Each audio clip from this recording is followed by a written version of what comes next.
Welcome to Creamer Media's Polity. I'm Brad Doubleman.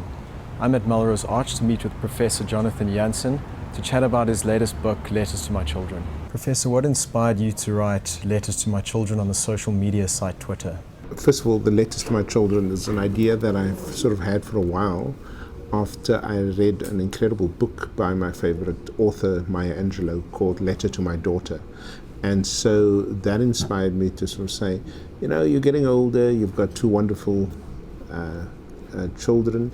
What is it that you would like to leave with them, you know, as sort of short, witty, crisp messages about life and living and learning and loving and that kind of stuff. So I started to put together a letter a day in the form of this really brief piece of wisdom, if you wish. And then I realized that I had, in addition to my two biological children, 33,165 other children, not really children, at the University of the Free State, and also a whole lot of people that were interested, you know, in what I had to say about education and society and stuff like that. So I tested this on Facebook and then on Twitter and found a huge response base, you know, from ordinary people, mainly young people, students, etc., well beyond my expectations. And there were days that I missed posting the next letter, and I would get a whole lot of responses from saying, "Where's the letter? We're waiting for it," you know. And one woman said, "My son has got to go to school, and I always read the letter," you know. So I realized that it was there was some resonance, you know, between what I was saying and the community of people listening to this on the different sites. Now, when it comes to the social media itself, I had an idea for a while that even though in my day job at the university I would create time for students to see me, either in open hours or scheduled visits, but there were too many of them. And so the advantage of the social media was that it provided students with a chance to talk to me, even though physically they might not have been able to access me in a busy day. Did you not find the character limit of 140 words shallow and too constraining? Initially for me it was very difficult to sort of capture essence, you know, but it disciplines you, to be brief and crisp and so on, so there was that advantage. And secondly, after a while I realized you could use abbreviations like Letters to My Children written out fully, you know, is a huge amount of characters being used up. But once people knew what it stand for, I could say Letters TMC and then, you know, not worry that people didn't know what it was about. So I learned how to adjust to the constraints of the characters. Do you think your tweets had any effect on your children's decision making? No. My children lived the tweets before I wrote it, you know, so I'm always amazed when my daughter just turned 21 and I read tweets to her from the book itself in front of all her friends at the party, and what was very clear to me was that they had in fact in their own lives lived out many of those wisdoms, which was great. So it wasn't like new to them, in part because my wife and I to a large extent had taught them that without being pedantic or, you know, or standing in front and saying you must do this, which we don't do. But they had sort of over 21 and 24 years respectively learnt the tweets by the way we lived our lives and the way they lived their lives. Many South Africans believe that this country lacks strong leadership and morals. Please, can you comment on this? I think that's absolutely true. I think whether it's in politics or business or education or domestic life, I think it's true.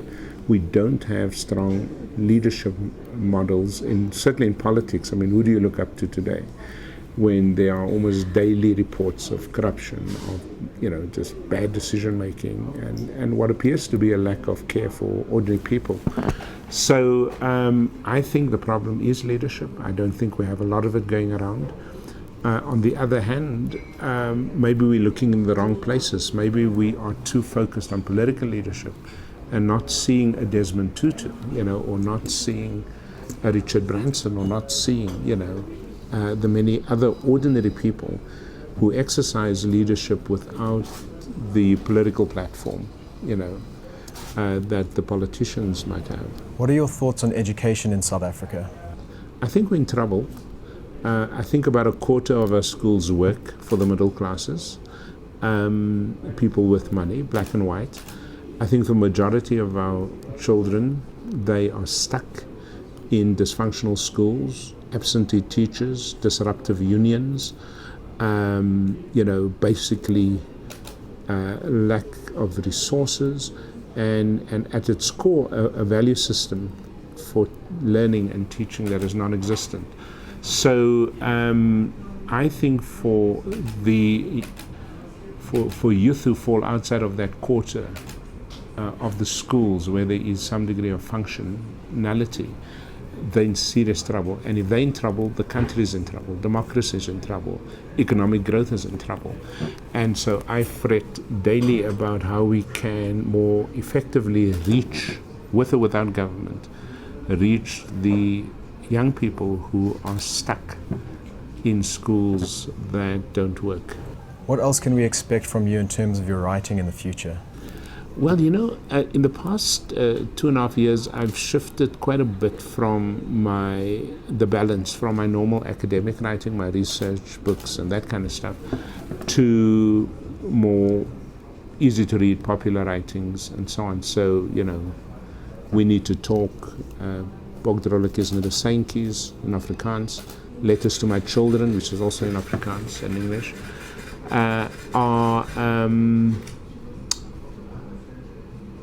sort of take a lot of my time. The Great South African Teachers book, all of those are sort of non-academic books, as it were, and I still do academic writing, but not as much. So I think I'm going to swing the balance back to my other love, which is research and writing around, for example, my next book, which deals with second generation knowledge of black youth, that is, how young people today behave in relation to the past, and how they behave as if they were there when they weren't, and how they come to gain knowledge of the past in their current behavior. So that stuff fascinates me. It was the subject for white youth of my book, Knowledge in the Blood, and so on and so forth. So, I'm also a columnist. So in addition to formal books, I write for 3 different, 2 newspapers and one business journal. So I'll continue to sort of put out ideas and commentary on the state of education and society in the weekly or bi-weekly columns. Thank you for your time, Professor. You take care.